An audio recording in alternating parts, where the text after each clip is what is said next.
What's good, y'all? It's Mikal Settle with Blaise Training Never Settle. And now I'm super excited because we just got a new training app to service our people. So listen, if you're interested in losing 15 to 20 pounds or even gaining 15 to 20 pounds, this is the opportunity for you to reach out to me so we can start to service you a little better, okay?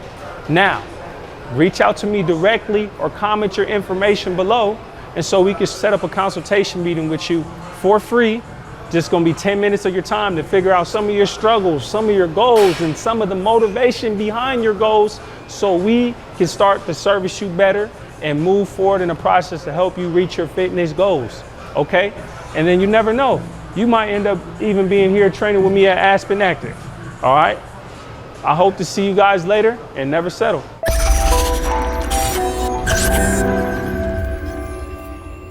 Man, what's good, y'all? Back here again on another Monday, Mike Motivation Monday with another great guest, Tone the Movemaker. Man, I appreciate you being here. We're gonna dive into his story, dive into some of the stuff he got on insight about business and just his mind in general, because he is brilliant, super beyond smart, especially when the first time, because my uncle, my Uncle Ivan, shout out to my uncle, he always be bragging about you, bro.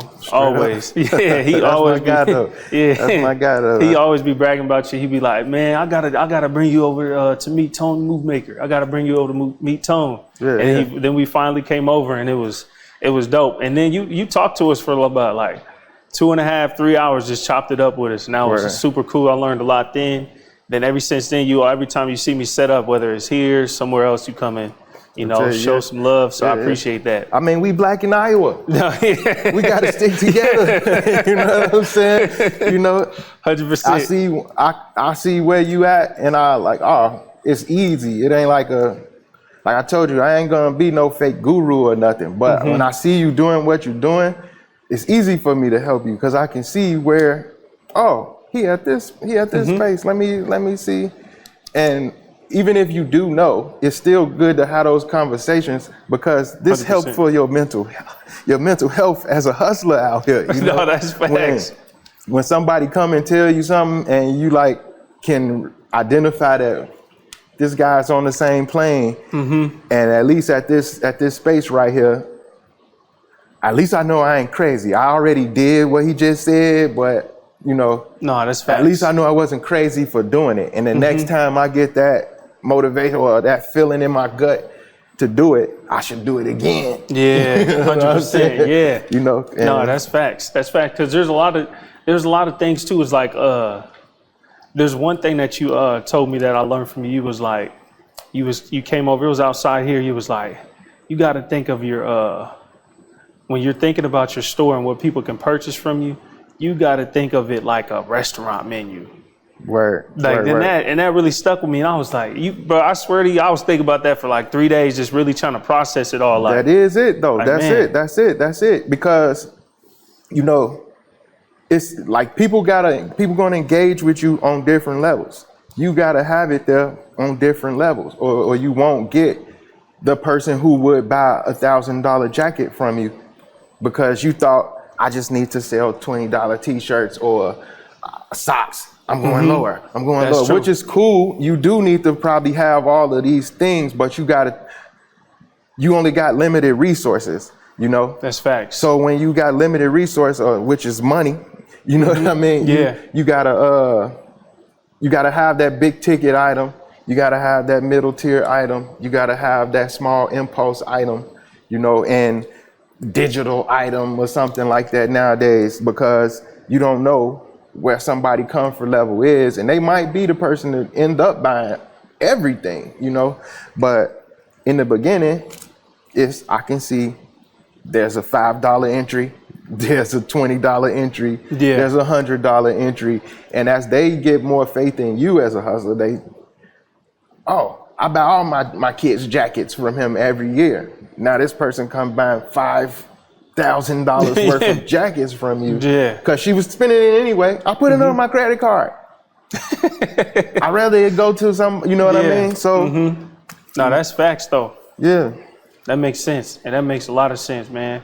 And so I appreciate that, Jim. And so before we dive in deeper into the conversation, the book of the week is UFOs and the Nation of Islam. And so, you know, there's a lot of information out there about like UFOs and different stuff like that. I don't know what you believe in, but I thought it would be an interesting read, and I'd like to give y'all some information and things that make you think. I'm not telling you how to think, but just go out there and just, you know, research, you know, do your research, own independent research, and then go from there. But I thought this would be an interesting book of the week. Check it out and let me know what you think.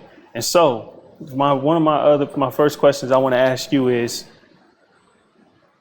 like, you can kind of you really can get the understanding in it. Just the whole presentation and how you have your brand tells a story in itself. But what made you start Design by the Streets? So for one, I mean, I do all of this to encourage people to turn their struggles into their strength, basically, you know, because that's what I did. You know, I spent all my early years of my life selling drugs, and I got to a point when I was like 30, you know, when everybody wake up when you're about 30, like, oh man, all I know how to do is sell drugs. You know, I mean, I'm artsy, but you know, that's all like dreams for us, you know. Mm-hmm. But, you know, I'm thinking about it like, yo, how I'm gonna take care of my family? My mom gonna get old, I'm gonna have to pay for her stuff. I gotta get more stable. And, you know, I took for granted all of the stuff that I learned as a drug dealer. I've been running a business since I was in 6th grade. For example, what stuff did you take advantage? What you mean? Like you say you took advantage of certain stuff. Is it like the principles that you learned with it? Oh, or? This is on the job training, man. So in a long story short, you know, I ended up working for McDonald's at a point. I was like 18, 19. I wanted to like go to school. Like I wanted to find out something that I thought I didn't know, mm-hmm. that the white boys was knowing that was rich and they doing everything, and I need to get some background. So I couldn't afford to go to school. So I ended up like finding a job that'll send me to a college. Yeah. I thought it was, you know, college, but they ended up sending me to Hamburger University. And I was running 7 McDonald's. Well, I was like an area manager for the McDonald's. Yeah. So they sent me there. I learned systems management. I learned a lot of stuff. And by that school being based off like systems, I could identify them easy. So it's like, oh, when I get to this level, managing people is kind of like pimping, or it's kind of like the blow line, running the blow line. You know what I'm saying? It's shout out to the YBI. You know what I'm saying? But it's something like running the same thing. It's people management. So if you could run a shift at the blow line, you could run a shift at a McDonald's or your own business. That's facts. But you just got to think about it that way. If you, when it comes to running a business, is mostly just being a problem solver. And that's what drug dealing is. If you gang bang before, if you a gang banger or gang leader or whatever, every day it's a 7 o'clock catastrophe.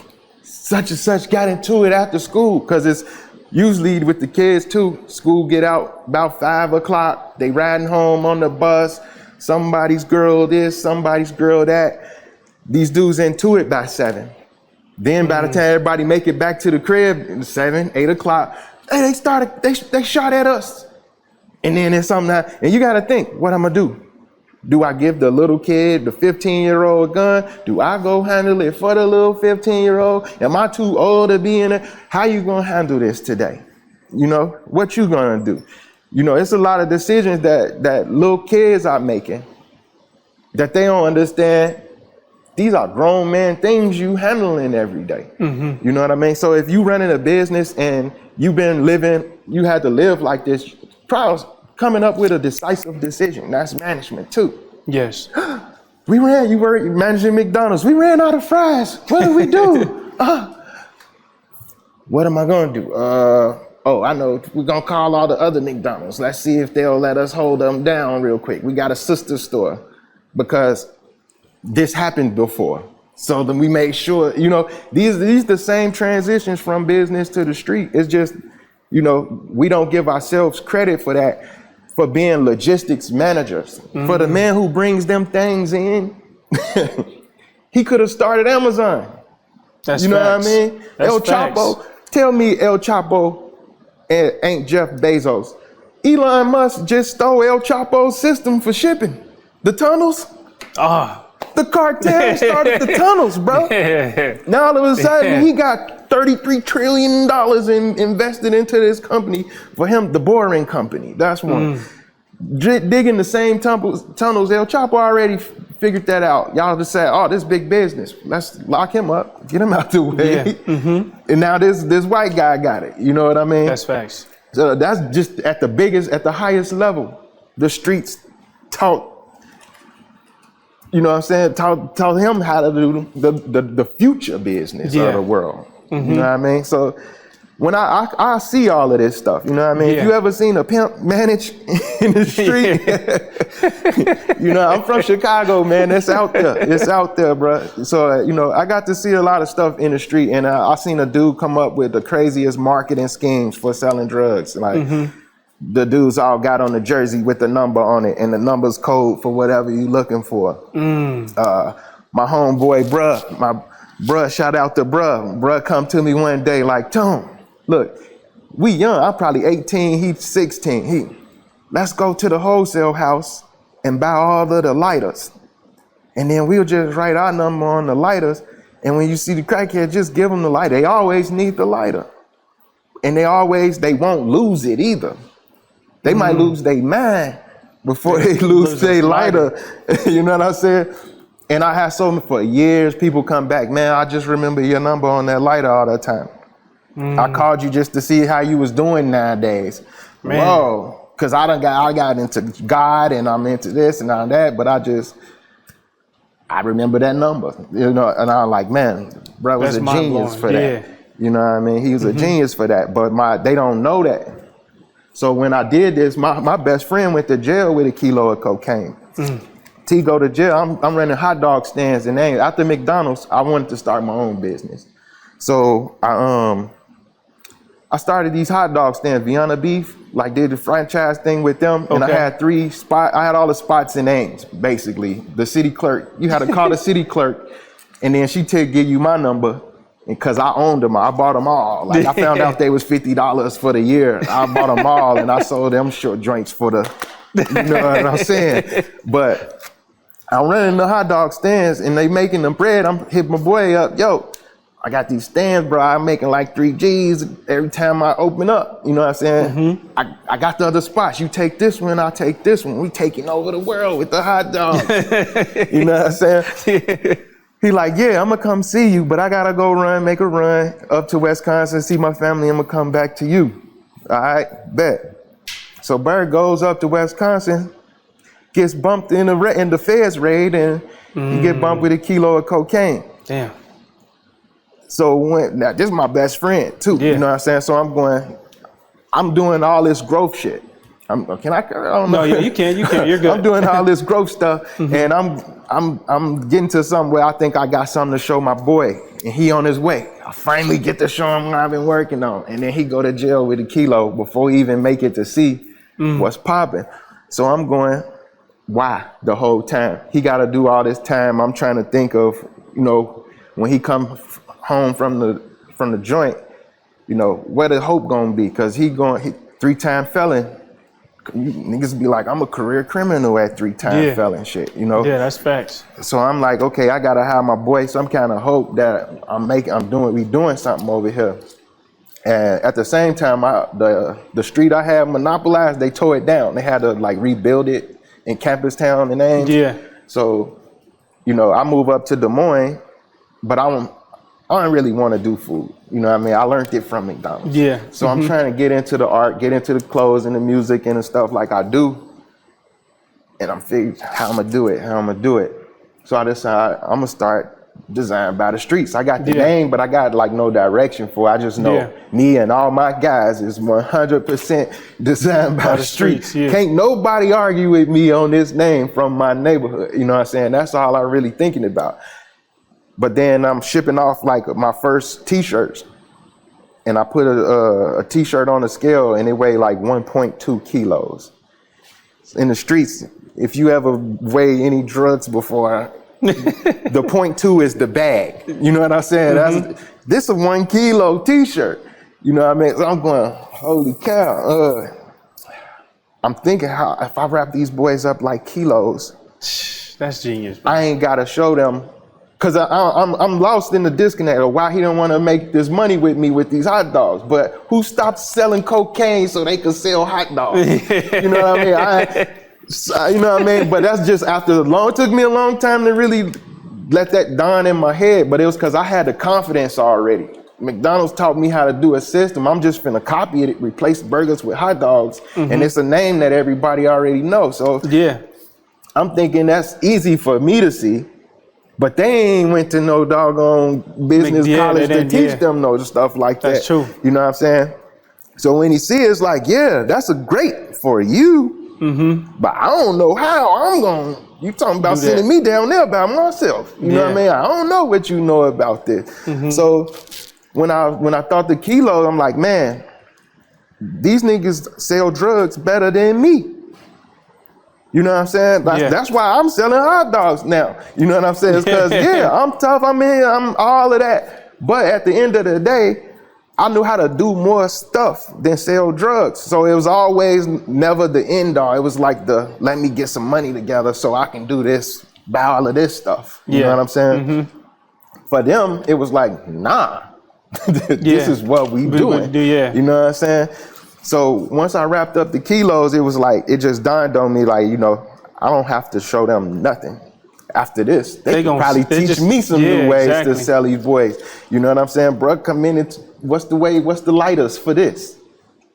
What move we gonna pull with that one? You know what I'm saying? Or, you know, Bird, he could talk, man. You know what I'm saying? So public speaking, if somebody gotta go explain all, I didn't think it was gonna be me. I'm thinking it's gonna be T, you know? But once he came home though, everybody loved it. You know what I mean? He down with me to this day. We still rocking.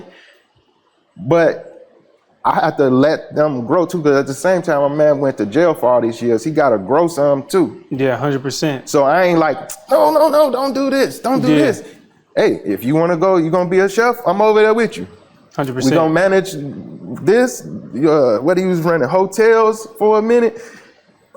All right, bro, I'm going to tell you what I know about what I can help you with. Yeah. The rest, you know, go out there and grow. I'm going to keep going on this because you my man. So it ain't going to go nowhere. You know what I'm saying? But this will let you know that you can handle everything, because you're going to see me making my moves. And as long as I keep making positive moves and moving, you're going to know you could do it. 100%. Because we all designed by the street. You know what I'm saying? Place, we all designed by the street, you know, and most of being designed by the street is just knowing how to turn your struggles into your strengths, bro. Yeah. That's it.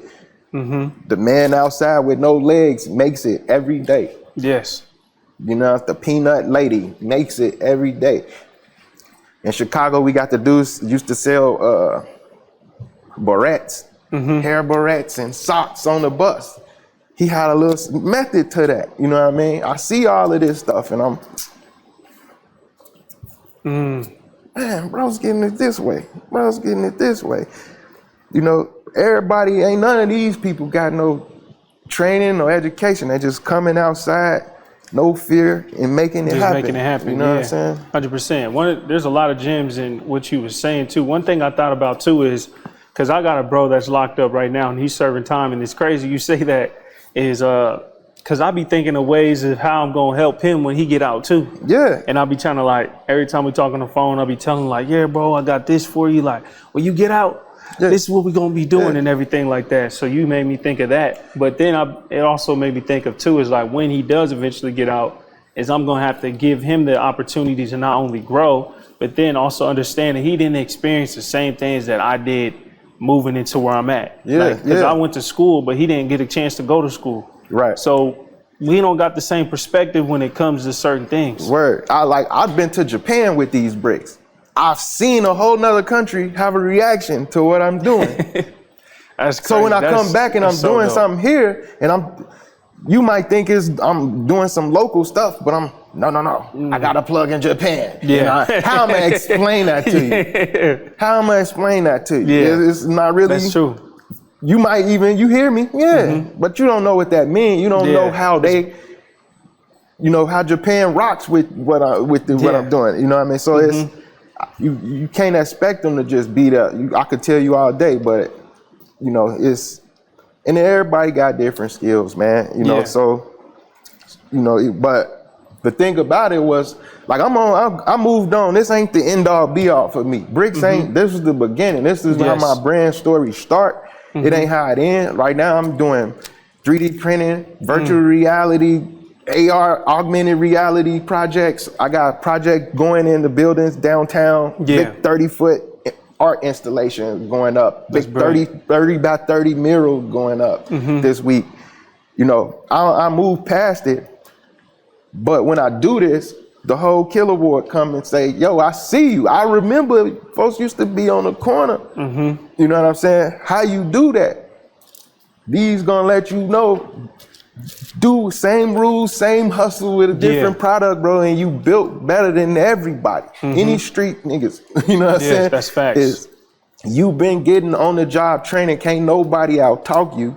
You've been working 24 hours a day. 100%. You know what I'm saying? All you got to do is figure out this new product. Where's the business done at? Yeah. And when you get in the room, you know what to do. You know what I mean? But it's just about having this here so that when people come, when the streets find me, I can still meet you where you at and tell you, yo, this is how you get it done. Take the parts you good at and flip that joint. You know what I'm saying? 100%. And for those people, it's safe for somebody trying to make a transition out of the streets, because I feel like one of the hardest things is for people that come from the streets is kind of, that's all you really knew. And like we was talking about, your environment, kind of controls of what your imagination. And so what's your advice for the people that's really trying to make that transition, but they probably can't get a job or nothing like that? Man, travel, and not just to the thought spots. You know what I'm saying? The guys get into traveling and they just go on a strip club tour around the world. Like, nah, man, you got to go to the places where the business is done for whatever you trying to get into. That's true. You know what I'm saying? So you can see, after I got my self-taught education and, learning business through these schools and stuff, I started traveling, but my whole thing was to complete an art education that I started at Iowa State. Okay. I'm going to every museum around the world because it's like, ain't no better teaching than on the job teaching, right? That's with art, it's better for you to see everything. Once you see everything, you start to understand the size. Jackson Pollock, he's throwing paint on the ground. It just looked like paint splash. But when you see this boy up on the wall, 30 feet long, and you start to realize why he the man at this. You know what I mean? And it's stuff that you just can't get just looking at the books. And like I said, when I went to Japan, went to Vietnam, I got to see other cultures react to me. And then I was like, oh, they don't even know that I do this or that. Yeah. Like, just off, we ain't even speaking to each other. They looking at me like, touching my clothes like. Yeah. That's deep, they just doing that to me. Yeah. You know what I'm saying? It was like that the whole time. Like, people just fascinated. And I'm like, oh, I got a show for you. Yeah, I got a show for you. Wait till I get back. Stay right here. Wait till I get back, fool. Cause man, but that was eye-opening stuff. Going to Canada, in Toronto, seeing. If you ever thought Drake was soft, you totally understand when you actually cruise through the 6. When you get to downtown Toronto and you start seeing all these flavors of girls going around in all these high-rise condos, and they just coming down in droves, 5, 10 girls, all different nationalities, and it's all shopping around this mug, all great shopping, all these experiences and it's stuff going on. When I was there, Kanye was dropping the album. Like he had like a pop-up shop in Toronto. Yeah. It was lit out there. And I was like, once it gets dark here, I hear the Drake in my head. Yeah. Like, it makes sense. You get it. Yeah. Yeah. So, you know, I'm living in Chicago where Chief Keef is the man, and I ain't trying to hear that. I know it sounds good and it's all music, but it's just not the flavor of Chicago. Yeah. But when you get to the 60s, it's like, whoa. When you get to LA and Snoop's on the radio, you get it. Ain't nothing but a G thing really come to life. You know what I'm saying? It's like, man. So once you get off the block, man, and you move around, go to where places that my friends probably won't go with me. You know, I've been in the water of Niagara Falls. I've been in the falls. You know what I mean? Yeah. My homeboy called me. Tone, I'm trying to get in the studio. I said, I already knew. I'm like, how am I tell him? I'm like in the water with Niagara Falls. Jay, I'm gonna call you back. What'd he say? He probably was like, what? Hung up the phone. He like, what? Hung up the phone, and I'm like, he gonna think I'm lying. Because this is when I'm just making my, you know what I mean? Like, don't nobody know me for doing no stuff like this. Yeah. And I'm just going, how do I explain to my mans I'm in Niagara Falls right now? Like, that's some TV stuff for us, you know? But I'm getting to see this experience. I'm getting to go around and see like, oh man, you know, it's markets. These people don't, supply and demand is a real thing when you get out of the United States. That's true. You know what I mean? You ain't even gotta have nothing special. Cause like you go over to Asia, anywhere in Asia, you know how we'll rock the shirt with the Japanese writing on it? Yeah. Over there, our writing is Japanese writing to them. Oh, yeah. So they want the shirt with the English characters on it, because it ain't around. Ain't nobody writing in English on shirts. Yeah. You know what I mean? That's true. So it's like, once you understand that stuff though, you know what I mean? I really get that. I get this now. You know, you learn markets. You know, that's what this whole thing about. Clothing is about markets. Yeah. You know what I mean? If you sell a shoe, you sell a sock, these are all different markets. That's true. This is why when you find out, like Louis Vuitton, all these, Louis Vuitton was started off bags, right? Luggage. What was the other one? The other companies, they started off with. I know Amazon started off with books. With books or something like that. You might start with training, but then it's gonna be a training shoe. And you just get the licensing deal. You don't gotta learn how to make the shoes. You're just a really reputable source at training. Yeah. So when it comes to this kind of training, I told you about break a world record at something. Something simple, lifting 1 pound weight. Mm-hmm. The 1 pound weight company gotta put your name on the 1 pound weight. 1 pound weight, yeah. You know what I mean? Mm-hmm. So that's the kind of things that you want to look at, and that's when you hear artists be like, I'll do partnerships, but it's just gotta be organic. Because when it's organic, it fit. Yeah. It'll sell because it goes along with work. What you're doing. Yeah. It ain't like organic, like it just organically happened. It's like my next thing I'm selling is duffel bags. You know what I'm saying? Yeah. Because if you come in here and you buy a set of these, you would love to leave with a duffel bag. Yeah. You know what I mean? Anybody in a lifestyle for real really needs a duffel bag. So, you know, it's just thinking like that, man. Brandon, staying true to the story after you got your thing, you know. You know. No, 100%. And so when you was traveling though, what's the most impactful place you went to? Vietnam. Vietnam was dope. That's because I ain't been to Africa, and I'm going to Paris next. Okay. But Vietnam, because I never seen, nobody got an official job, it seemed. It's like, the way it's set up is, you know how we got like a main street and the Yeah. storefronts on the street? It ain't no storefronts. It's a building, but it's people's house. You know, their houses are like 2, Yeah. 3 story, but at the bottom, they don't have like a front door like we got. It's like Yeah. a garage door, like they whole bottom open. Yeah. And your living room could be whatever you want to when you live on the main street. Yeah. And just selling stuff And out of there. yeah, Huh? get rid of the fence and just put stuff out here. And then it'll be like a neighborhood where the granddad started making shoes a long time ago. He old now, he know how to make every shoe.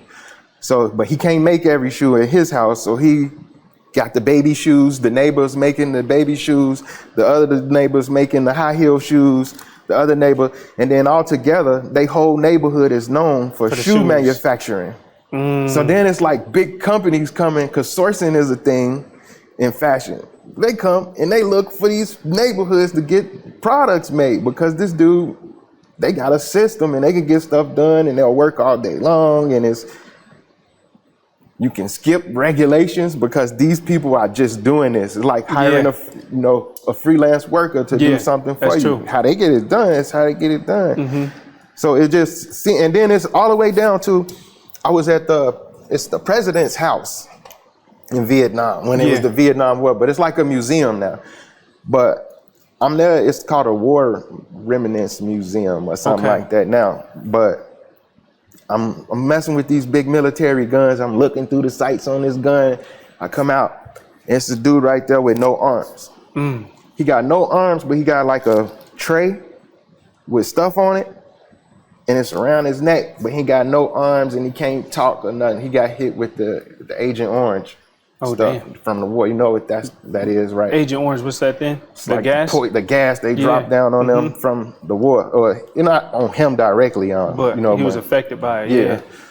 But he's standing right there, like, ain't nobody supposed to be here. I was jumping. Whoa, what's going on, bro? He trying to tell me to pick something from the tray, and I'm going. He like, anything, just get anything. I think he's speaking in Vietnam. I think Dow was telling me what he said or something. But he like, just get something, just take whatever, you know, it ain't no price, just. So I grabbed some postcard. It was like pictures. That's what I thought it was, pictures. I just took it. It would end up being postcard, and I just took it because I wasn't really expecting it. But after that, I got to give him $1, and I'm in Vietnam. I'm giving him an American dollar for the little set of postcards. He made a lot of money off of that. Yeah. But everything on his tray is like that. It don't look like I don't want to say no value to it, but it's impulse items you see at a cash register but they from 20, 30 years ago. Oh, wow. I didn't pay no attention. You know, I went shopping, I bought a bunch of stuff. When I got back to the crib, those postcards, I was looking at them, looking at the stuff I got, and the postcards was the best thing I got because it was the area that I was in before the war. Totally different though, huh? Totally different. I'm looking at these people dressed up, got their ladies on their arms, they going out. They like, it was lit over here before the war.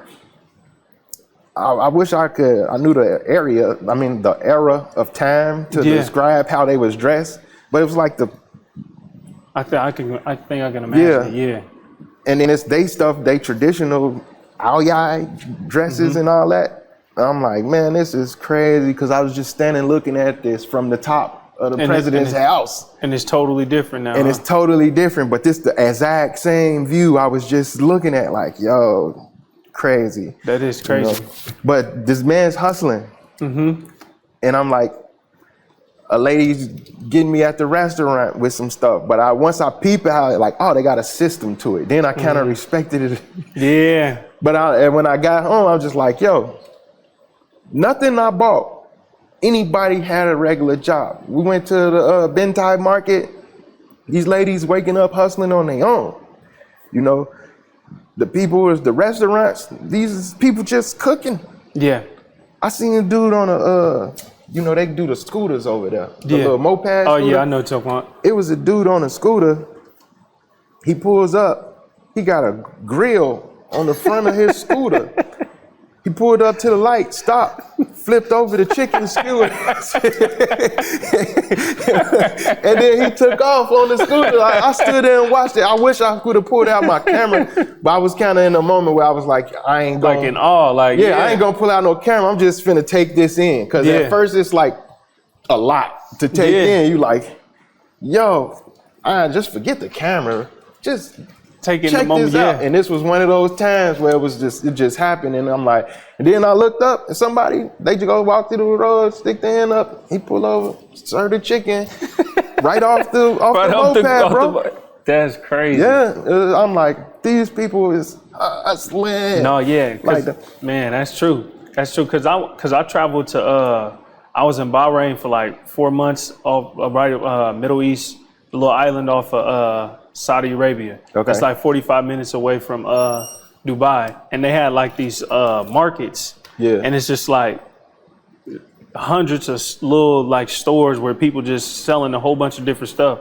But really, a lot of it's the same stuff, but just from different people. And really, the best people really is just the best salesman wins. Yeah. Whoever could pull you in the most, and then it's like you could pretty much. So they be like, oh, I got this cologne for $15. It's like a Versace cologne for $15. They be like, oh no, that's too much. Be like, hey, what about 10? What about 10? Come back. They'll pull you back in, and then you start I don't know about over there, but I know in Vietnam it was like that. But if you go and you that person's first customer, it's like a bad sign if you don't buy something. Oh, it is? Yeah, so they not gonna let you go because they whole days on the line. Yeah. If you don't get this move, I got bad juju on my whole operation today. $1, take the shirt. Yeah, just take it. Just get it, because I gotta get something off myself for this to mean. I don't know if it translates through the cultures, but I learned that was a thing. No, yeah, that's pretty much how it was. You just keep going back and forth. And then I learned that gold was really cheap. Well, I don't know how it was in Vietnam, but gold was really cheap over in well, Asian people in gold, they be racking up on the gold. You ain't gonna get no gold. Hey, they know what's up on the gold. But the dollars, it still is translate different. So but I ain't do too much golding. I was, like I said, I was in a lot of culture shop. Yeah. And I just wanted to watch crossing the street where the traffic don't stop. Yeah. But ain't nobody gonna hit you. For real. You just gotta trust it. It's like close your eyes, just start walking. Cause they on mopeds. Yeah. So it's like they swerve it too. Yeah, imagine how hard it is for you to run into somebody on a bike. Yeah, that's true. You know what I mean? I could just go around you, fool, if you just keep walking and I know where you're gonna be. I can go around you. You know what I mean? So you just gotta go and close your eyes, just step out in the street and just keep walking. And it'll be all right. You know what I'm saying? They gone though. Man, it's crazy. So even just crossing the street, that's why I'm like, I gotta put my phone up. Yeah, you gotta really pay attention. No, that makes sense. So as far as like you said something about doing something downtown. You want to tell us about that then? So I'm doing, if you can see like these building structures, I built it.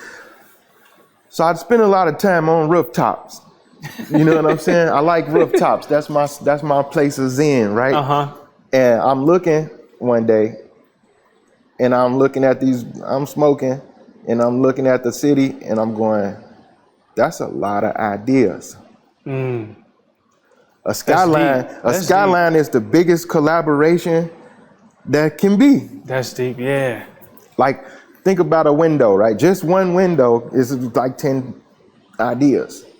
Just making nails for the windows was a whole science project. Yeah, the frames, the rubbers, the ceiling, the structure of the building, the bricks, everything is a big, humongous task from different eras. Yeah.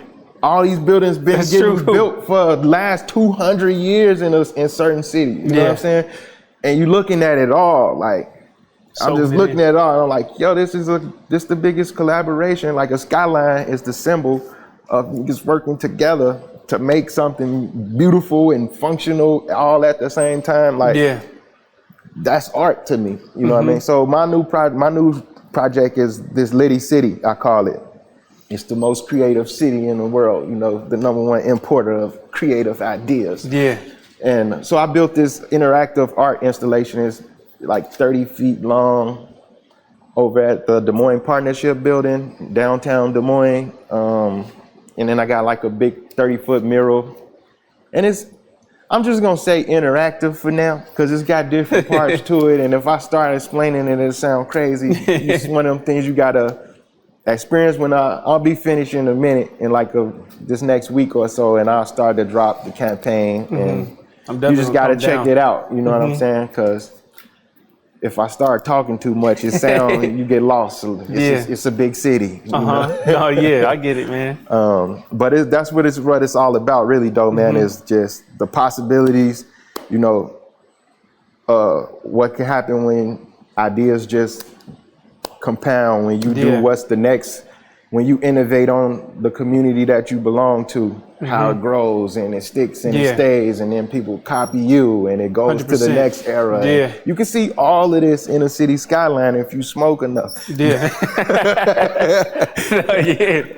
You know, man.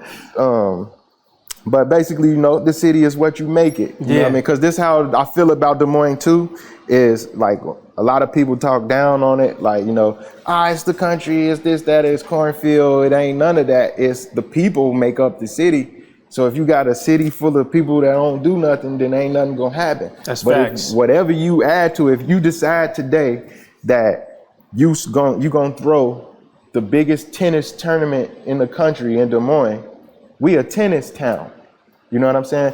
It's a family here called the Ruan family. They own one of the tallest buildings in the city. They threw a race. Did you know that downtown? The Ruan Grand Prix? I didn't know about that. It was a NASCAR race downtown. They did this from 88 to like 94. What? Downtown Des Moines. They shut it down for a day. And then they ran NASCAR through this mud. Lit. That sounds crazy. Through the buildings. They had to stop it because people was complaining. The older people was complaining about the noise. Yeah, you know, that sound lit though. But man, crazy. I'm like, if they did that today with the internet being able to promote it, yo, Des Moines is one of the bigger racing cities in the country at the time. If they was doing that, you know what I mean? It's just like with the skate park now. Right. Just like see the adoption of the kids starting to be skaters now. Yep, shout out to Scooter Gang. I be seeing y'all downtown. Scooter Gang rolling around downtown now. I walk out, dudes from France, just Airbnb coming here to skate. That's crazy. You know what I mean? I'm looking at the change and everything. So it's like, you know, it sounds corny, but if you build it, they will come. Yeah. You know, that's what this city is. So if you decide that you want to do it here, do it big. And then it's on the map. Yeah. You know what I mean? It's a lot of room for everybody to do something. To grow, yeah. I feel like too is like you got to look at it the right way, but Des Moines has so much opportunity, not only because of how the city's structured, but then also too is where we're at location-wise in the Midwest. Yeah. You know? You want me to tell you another weird thing? Yeah. They put this in the newspaper, but Des Moines is the white Atlanta. You don't know why I say that, do you? Nuh-uh. Because when I went to Atlanta, the times I've been to Atlanta, you know, I'm doing business stuff, and I'm starting to see that they got a lot of people that know how to do shit. You know, they got a lot of creative people right now, tech. All the ideas that I've seen these dudes coming up with new apps, new this, that, and then I found out Georgia Tech, a lady gave a speech I was at A3C, the Atlanta Music Festival. Okay. And the lady gave a speech and she was giving out, shout out to Georgia Tech and this other school, I can't remember the name of it, but Georgia Tech's the #1 design school in the country. And all of these rappers and all that, this is why they make it, is because they low key in the background, they got all these design students who just stayed in Atlanta after school looking to get into something and start their project. And Atlanta's the hub because, you know, those 3 highways meet up there and all of that, right? So it's a strategical spot. So ideas can move around from Atlanta. And you know what the number 2 design school in the country is? Iowa State? Exactly, Iowa State. And I figured that out because when I didn't want to leave Ames, nobody knew why I wanted to stay in Ames. Is because I was trying to start this, and the people I was meeting knew how to do everything. Yeah. I was in the bar getting drunk. A dude asked me what I do. I tell him what I do. You know, I'm into this art stuff. I do the hot dog stand, blah, blah. I'm like, what you do? He like, I designed a machine that turns moon dust into water. What? That day, I put my drink down. I said, I'm staying here. Yeah, I said, I'm staying here, dog. Because you the kind of person I'm going to need to help me figure out where I want to go, dog. Yeah. You know what I'm saying? Because when I was at the crib, it was none of that. You know what I'm saying? My man, I work for UPS, man. Yeah. I'm bricklayer, tuck pointing, or some junk like that. You know what I'm saying? Here, it was this person here that's tech this, and this person here is art this, and every time I need a resource, they right there looking for a project to do because we're here. You know what I'm saying? And I was able to sort stuff out and get stuff done a lot because I was here. And you know, my friend, why you gonna stay in Iowa? It's too hard to find dudes in Chicago. They all got their lanes. They all got this and that. But out here, dog, it's easy for me to team build. 100%. It's easy for me to team build. You know what I'm saying? And mix that with the government too. Atlanta, the government started supporting the fact that they had so many musicians, and they started putting grants and incentives and stuff. Iowa's like that right now with art. That's true. You know what I'm saying? With Des Moines Public Schools putting so much money behind the murals now. Yeah, that's not even a school. That's a statewide initiative that they put together. Just like they did in Atlanta when you could take out the government loan to start your recording studio. Wow, I didn't know that. Yeah, this is like when T.I.'s the man, like as they was just about to pop, they had this initiative that the government just started supporting the hip hop down there. So anything related, and then the rappers, they started reinvesting into their own community once they got the money. You know, Gucci Mane will give you the money to start a business in East Atlanta if you want to start. It's a fund for this. They all give to it. Yeah. You know what I'm saying? So here is that same thing where the government starting to get in line with what we doing. We got the people, and then we on I-80.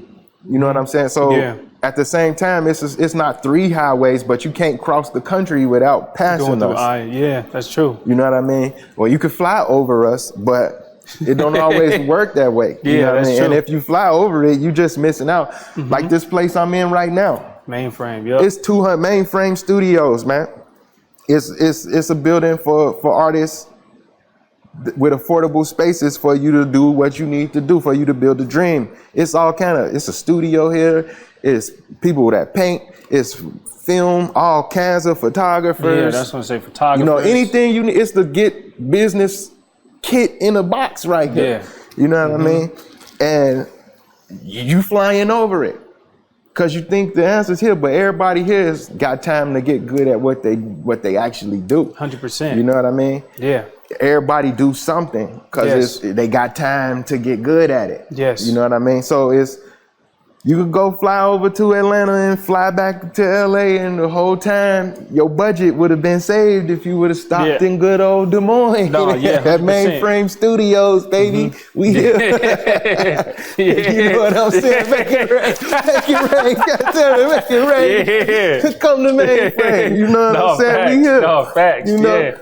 No, that's crazy too. I was just gonna say, is you made me think of is, and that's why I tell people too, is like some of my friends, they always keep telling me, hey, Mike, move from Des Moines and everything like that. But I'm like, okay, I gotta be realistic of where I'm at, funding and money wise, and then people who know me. Word. You know what I'm saying? Because I grew up and I'm from Des Moines. It was easy kind of for me to be like, okay, I'm trying to be a trainer. I'm gonna build my business like this. So people that knew me was already willing to go, okay, I know him. For the most part was like, okay, I'll buy a shirt or something like that. But if I move somewhere else right now, I'm gonna stunt my growth, not only because I don't know my way around there, and then I'm gonna have to build my network over again, and then the living expenses too.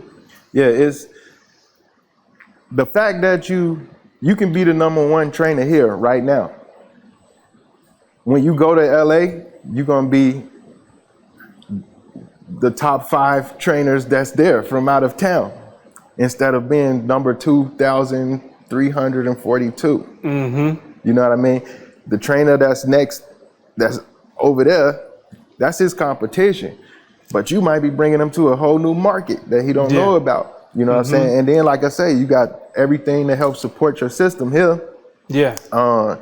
And it's value in the land.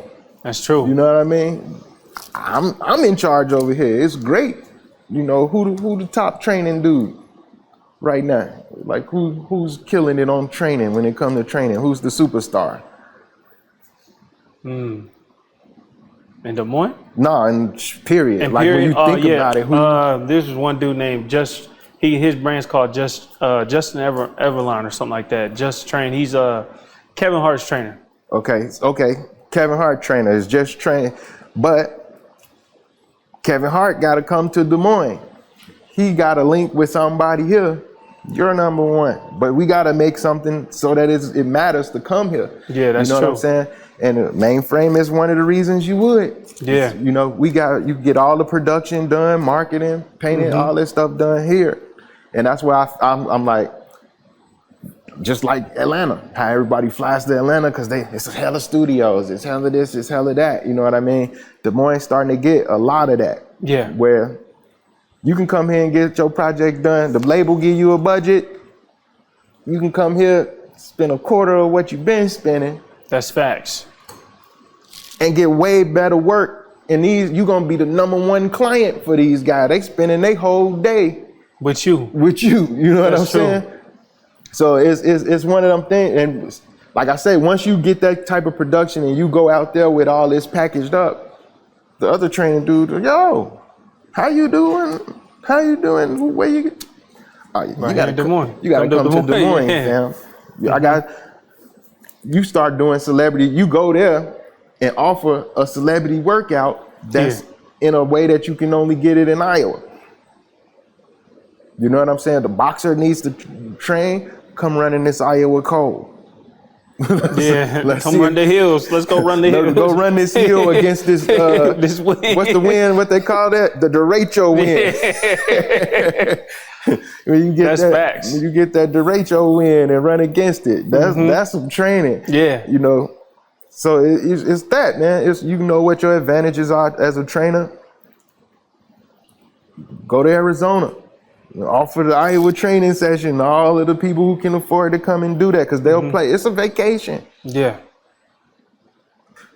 Take the Blaise training vacation. You fly out to Iowa, you get peace of mind, you go out in the country, you work the fuck out, and then you get back to your regular life. You know what I mean?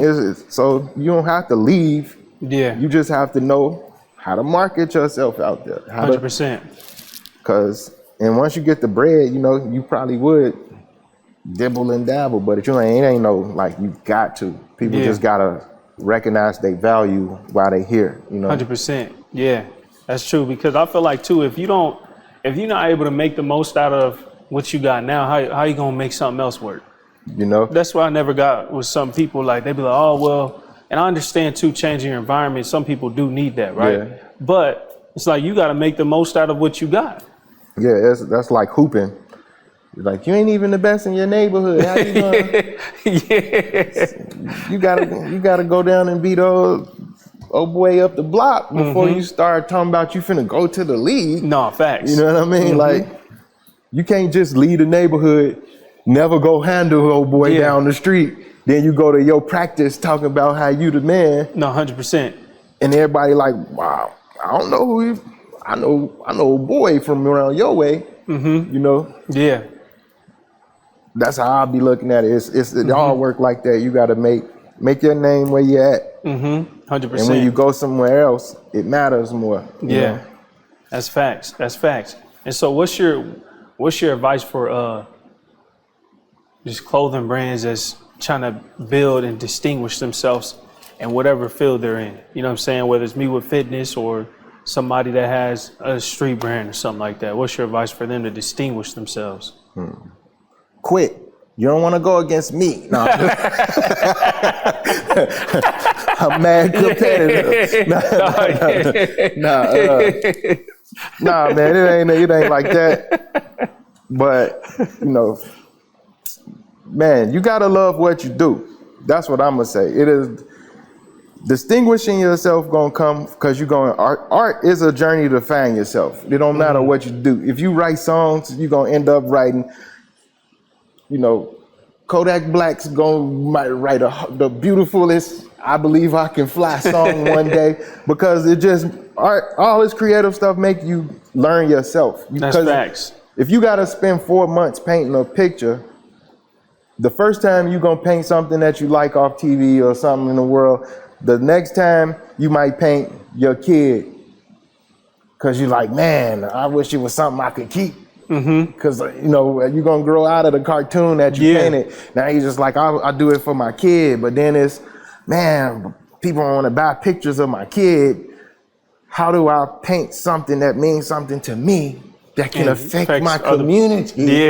And then you start getting into that realm and it's like, okay, well, the community's got this issues and that issues, and I feel strong about this or about that. And you start getting into what you want to get into. Once you start figuring that out, that's gonna push you for it. You know, because like I did everything under the sun before this. As soon as I'm like, man, what's the biggest thing in my family? When my daddy's a drug dealer, my uncles is drug dealers, my friends is drug dealers, and everybody's trying to make a transition. You know what I'm saying? Yeah. And once I saw that, I'm like, oh, you know what? I got all these people that I know about that need to do the same thing that I did. Let me pave the road up for them a little bit. Give them a little confidence that they know what they're doing already. And then I can move forward with whatever I'm moving forward with, because I know my story at the beginning was something that I really feel strong about. And I'm gonna outgrow these streets like everybody else in all of that. But my story ain't gonna change.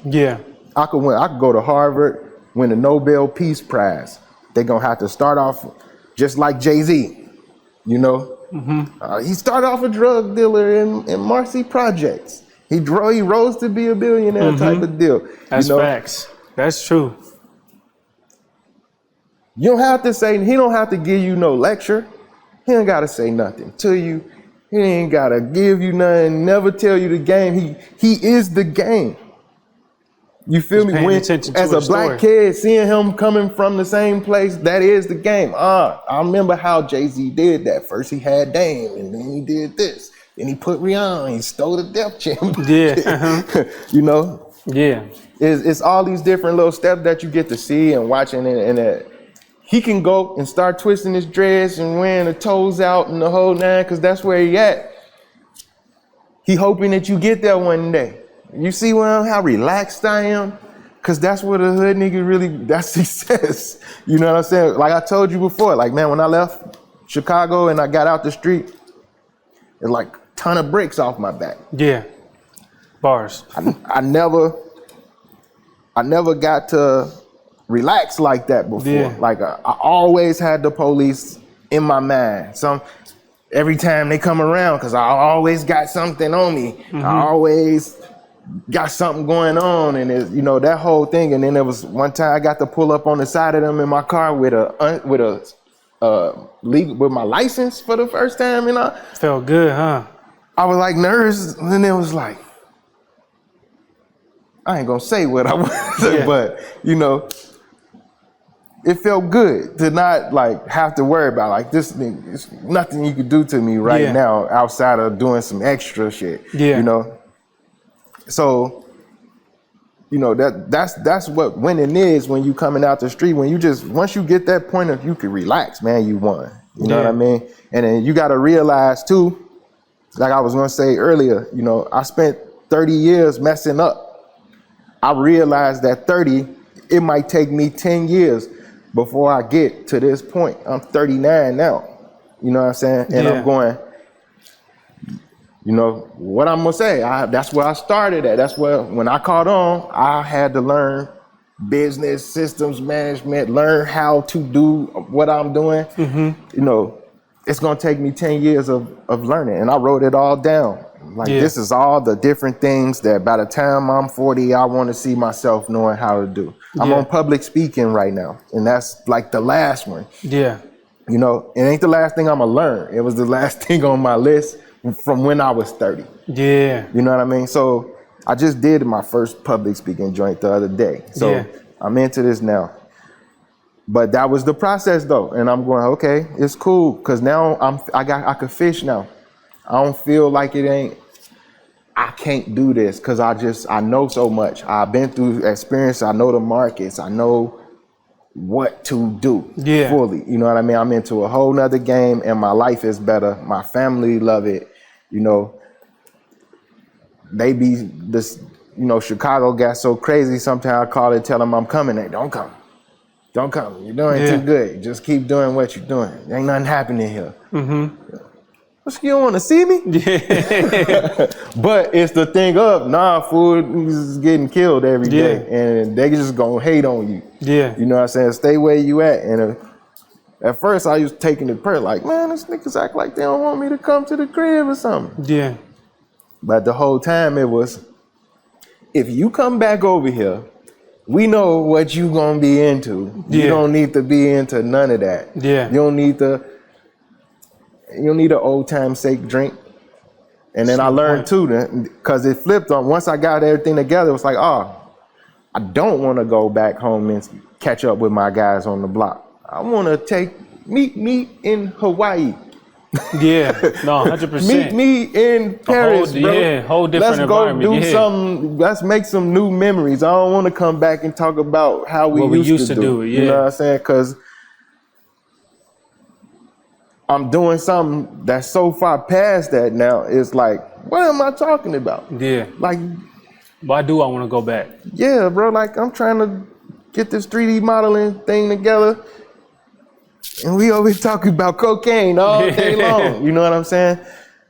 Flip that joint. Come, let me show you something else, dog. Because I know you hustle. You know what I mean? But it is what it is, man. But it's just, you gotta have that. That's what I tell them. That is it. Like, okay. So when we was at Iowa State doing the business classes, morals was a big part of the entrepreneurship program. Morals, like knowing how to set yourself up morally at the beginning, when you plan out your business, which is your life as an entrepreneur. So you gotta have things that naturally flow with how you already think, or include the people that you're trying to help, so that if you get off into something else, that's still there to bring them through it and catch them up to wherever you went. You know what I'm saying? And you're not affecting nobody more. Like, by me selling drugs, like, I didn't ever sell drugs knowing I was messing nothing up. They told me, nigga, if they don't get it from you, they gonna get it from somewhere, stupid. So I'm out there doing this because I'm like, yo, you know, if my auntie's stealing from the crib and taking it down to 80th or something like that, and she's spending all the money, man, I could have just got it from here, and then at least I could just make up for whatever, you know, she didn't do or messed up or stole or whatever. You know what I'm saying? But this little kid, this is what they telling me when I'm 14 years old or something like that. You know what I mean? So, you know, once I learned, like, I didn't ever even think about that part. Like, it wasn't, nobody ever said, like, you know, it's up to me. You know, just you can affect how everybody else go. You know what I mean? That's powerful. And I thought about that. I'm like, I'm the thinker. I'm the one who always planning everything. You know what I'm saying? So it's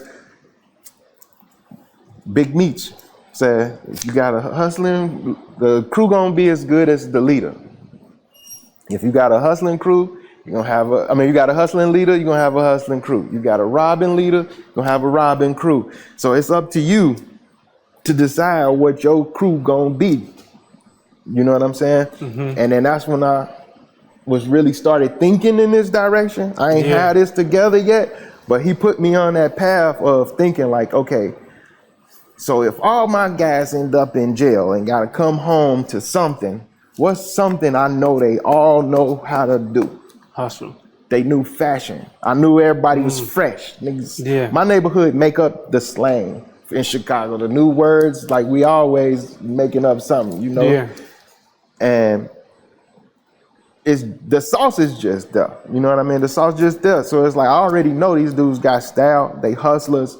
You know, they ain't no punks. And when they get back here, how does this translate? Because we sold drugs, they always shopping. They always buying new clothes. You know what a good pants are. Yeah. You know what I'm saying? You know what a good shirt feel like, good shoes feel like. You know, I'm just gonna get into this because I know also I could do my art on it. Yeah. So as I could be an artist, I make a product that everybody around me that come from where I come from will know how to help, or either if they got skills, they can help make it on the manufacturing 100%, side, because we do our own manufacturing. So, you know, that's how I was thinking after that point. Like, let me build this in a way that when the guys come home or the shorties is growing up, you don't need that. You can get this. I'm gonna teach you the same game, and you know we can roll from there. You know, and that's what I think is just setting yourself up morally, your mission. Yeah, I love that. I love that. I appreciate that. And so I got one more question for you. But before I ask him this last question, we're gonna take a quick little break. What's good, y'all? It's Mikal Settle with Blaise, Train and Never Settle. Now listen, I want you to stay tuned for this new ebook we got coming out. It's gonna be fire. Great efficient workouts, whether it's the home workouts or the gym workouts. So stay tuned, enjoy the rest of the show. Peace. What's good, y'all? Hope y'all enjoyed that quick little break and that ad. But man, we back again. And like I said, I got one more question for you. And so before I ask you this last question, I'm gonna give you a shirt. I give each guest a shirt. Boom, right here. Blaise training shirt. Okay. Here you go. Hold on, let me check this out. Okay, cool. What's polyester? This them 100%. fibers. I can tell you. This one of them joints the girls keep rubbing on your chest. Okay. All right. Yeah. Y'all see that? That Blaise training joint. Blaise training. You know? Yeah. And so then I always give a guest that I feel you got these in blue? I'll get you a blue one. I got you. Ooh, I got you a blue one. He ain't got the blue one. He ain't got the blue one. But yeah, so then each guest I like to give them a book, but then a book that kind of I feel like really just kind of like what comes to mind. I look at my bookshelf and I'll be like, you know what, I'm gonna give this person this book, whether it's like a book that I feel like will relate to the person, or I feel like it will, like, you know, my spirit just tells me choose this book. So this book is The Alchemy of Growth. And so I haven't read this book though, but I feel like, you know, just feel like choosing it for you. Oh, definitely. You know what I'm saying? You know, so, I'm all about the growth and development. You feel me? Yeah. You know? See, look, it was perfect. It was perfect. Know? I get it. It was perfect. You know, I do my books. I don't know if you can see it in here. I see them in here. But that's what that is. This is a bunch of the books I read while I was on my journey coming up. You know what I'm saying? 100%. I got in there Rich Dad, Poor Dad. The Habit of Wealth. Habits of Wealth. How to Master the Selling. I got the Art of Making the Deal. Okay. Donald Trump. Okay, I need to check. You know what I'm saying? Hey, you got to give him that. What's this one? The Managing More Sales right here. Managing More Sales. Yeah, I got Things They Don't Teach You in Harvard Business School. Okay, yeah. You know what I'm saying? Yeah. They don't teach this in Harvard Business School. That's facts, yeah. You know, so I appreciate this, man. I'm all about the books, and I'm probably gonna read it. Okay, cool. You know, I hope you enjoy that one. And then I'm well, actually, when I listen to this, you ever read the 50th Law? The 50th Law, 50th Law. That fear, man. Fearlessness, man. Fearlessness. That's one of my favorite books. My uncle gave me that. If you feel it in your gut, do it. Do it. 100%. Do it. That's true. Do it. That's true. That's true. And so my last question for you is, what comes to mind when you hear never settle? Never settle. Keep mixing up the pot. Yeah. You can't, as long as you keep mixing up the pot, You will never settle. You know, something's gonna always be in the air. You're gonna always have something floating your way. Yeah. You're gonna add a little baking soda to it and rock that thing on up. You know what I'm saying? Until you got something. You know, that's what I think when it's never settled. You know? 100%. Yeah, that's facts. Just keep on brewing, keep moving, and keep mixing. And Keep mixing. and before each episode too, I like to end each episode with a story. You know, a story.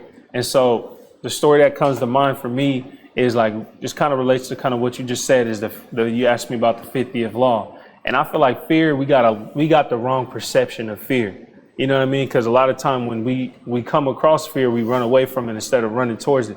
But really, the thing that you really fear the most is the thing that's going to get you over the hump to really get you what you really need, you know? What is fear? Like fear is easiest thing to say for fear, right? Is being in the dark, right? Yeah. You hear something in the dark, you scared because you don't know what it is, right? Somebody tell you, we finna go to war. You only scared because you don't know what it is. Yeah. People that's trained for war, they ain't so scared. You know what I mean? Any of that, fear is the not knowing. The unknown. You know what I'm saying? So if you scared to do it, read a couple books. Literally, the books got the answers. YouTube gonna put you in a funnel. The books will give you an answer. No, that's facts. You know what I'm saying? Mm-hmm. So once you, like I say, start traveling and you go places and you see stuff. Why my homie wouldn't do the dogs with me, and he'll do this with me is because he don't know. It's a fear of not knowing, bro. I'm coming home and all I got is this little bit of chance to do whatever, and you telling me to do something I don't know. This other thing I know. Yeah. Even though it's a lot more dangerous, it's a lot more on the line, it's a lot more expensive. Comfortable. But at least I know it. Yeah. And I got my cousin to help me, and I got somebody else to help me. So if you feel like you want to do something and you don't know, it's really just research. Yes. And going to see things with your own two eyes, man. 100%. And once you do that, I can't see a way in the world not to sell my stuff because I know too many places. It might not be for you. It might not be for you, but I do know where the market for whatever I'm doing exists. Yes. You know what I'm saying? You know, that's like the dude who came out with water in a bottle. Everybody was laughing at first. Who's gonna pay for water? Huh? That was so hilarious. I remember this.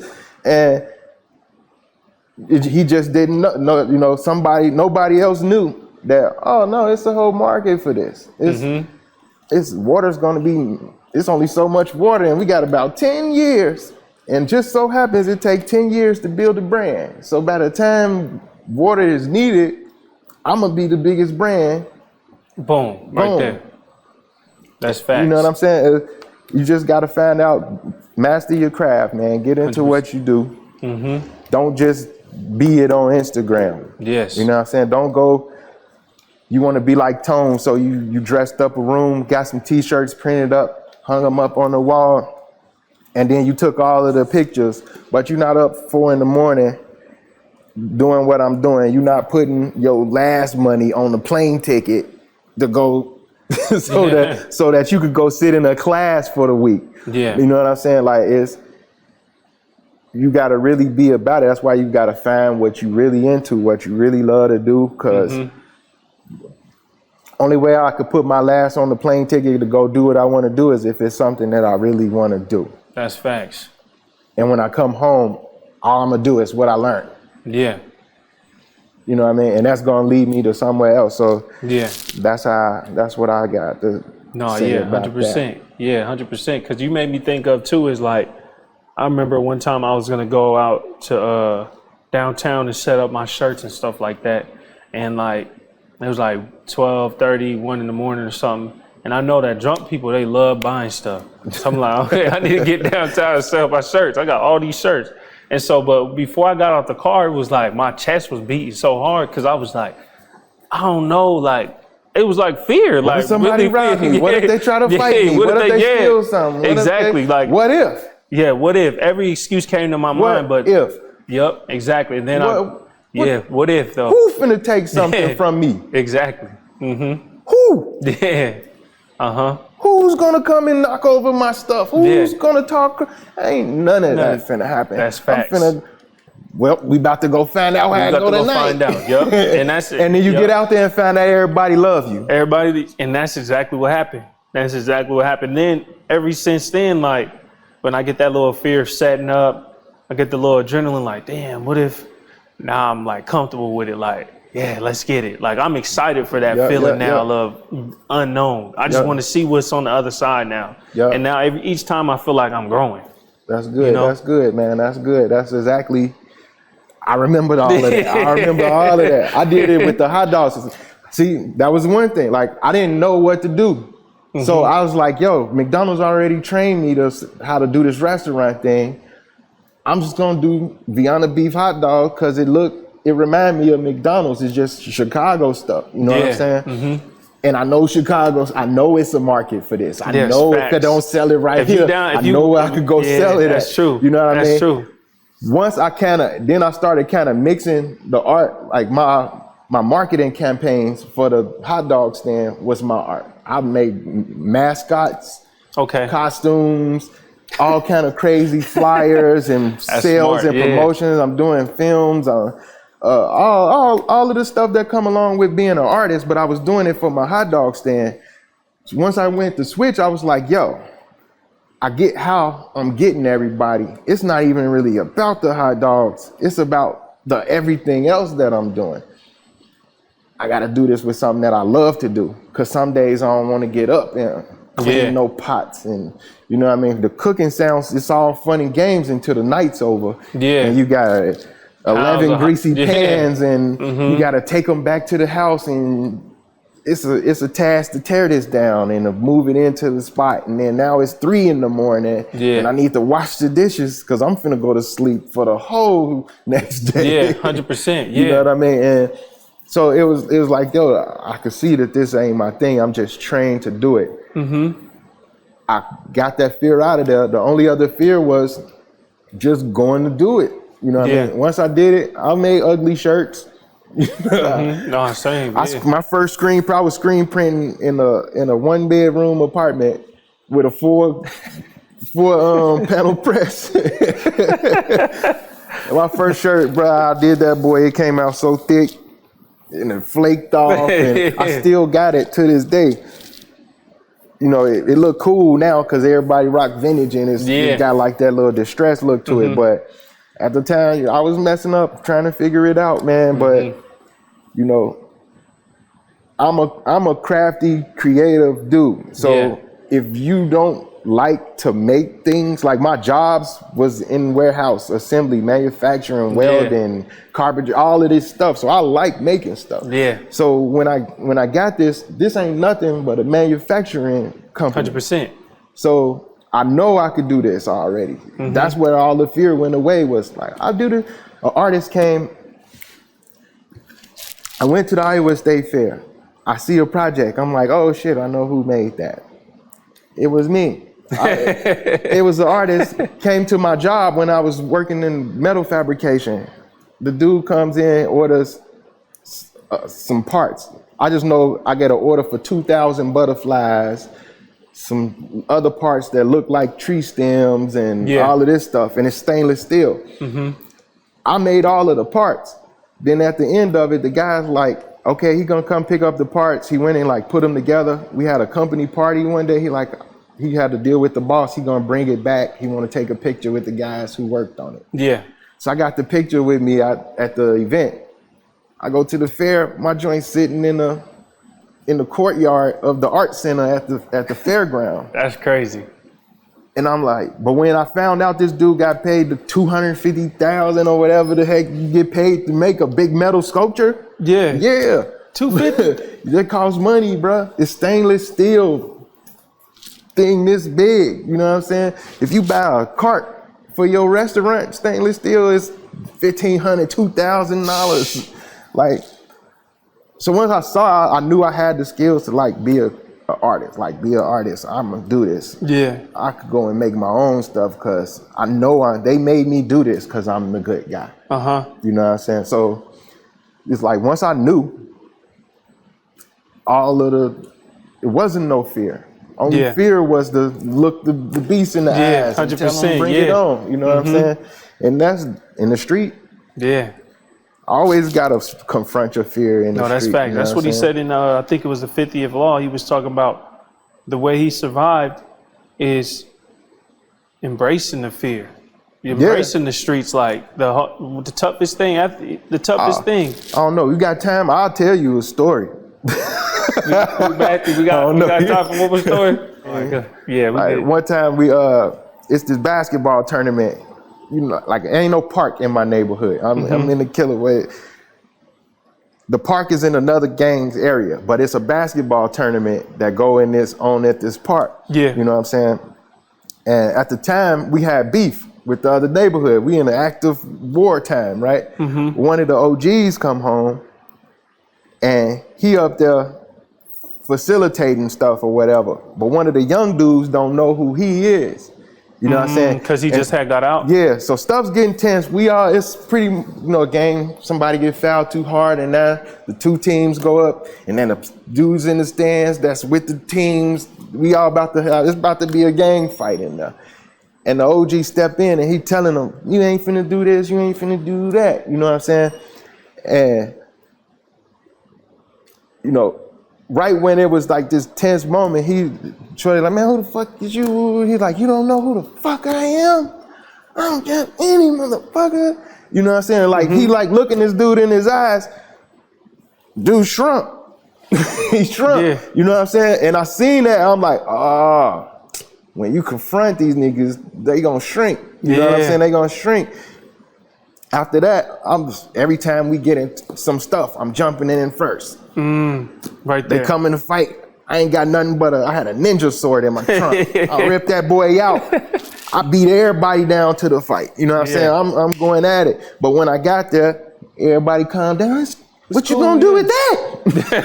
This nigga got a sword. We just came to talk. Yeah. You know what I'm saying? Stuff changed, man. So that's a gem. Once I had all of these times where it's like, in a bad way, it had me doing some BS, but I got comfortable with it. Like, I don't know if he got no gun, but I know I'm finna be close enough if he lifts it. I'm ready, basically. I'm gonna be prepared. When it do come, I'm gonna be prepared. And when I can't get it wrong, when you prepared, you know what I'm saying? So that was my story that just that's funny. Because that was confronting fear that day. It was like, I'm scared, dude, because we in the area, they all around us. It's only a basketball team of us. But you gonna stand up in the middle, let them know, and put your foot down like that, and then they all just chilled. And when these ain't no nice guys, you know what I'm saying? It wasn't like they was some hoes or nothing, you know what I'm saying? These some tough dudes, but he is who he is, and he know it. That's facts, yeah. Oh, I gotta be like Jeff Skinny. I gotta do that. Like, shout out to Jeff. Shout out to Jeff Skinny. You know what I'm saying? Now that put that in. So once you get the business, it's easy. What am I gonna be afraid of out here? Knock it down, man. That's like that. Yeah, 100%. And like I said, man, I appreciate your time, bro, for real. I appreciate you giving me the time to do this and giving me the opportunity to be in y'all's space. It means a lot. And I learned a lot from you, not only just from our encounters in the beginning, like with not only my uncle, and then you just popping up Juneteenth, checking in on me. What's up, man? You know what I'm saying? Stuff like that. But then today, so man, I appreciate it for real, man. Thank you so much, man. Let me get that. Don't drop the growth. So let them know your all your social medias, your website, everything. Man, designbythestreets.com. And you can find me pretty much on everything else. Tone the Movemaker, designbythestreets.com. And that's it, that's all. Tone the Movemaker, designbythestreets.com. Experience the strength of street knowledge, baby. Yeah. Peace out, y'all. Thank y'all for listening. Never settle. Peace. Yeah.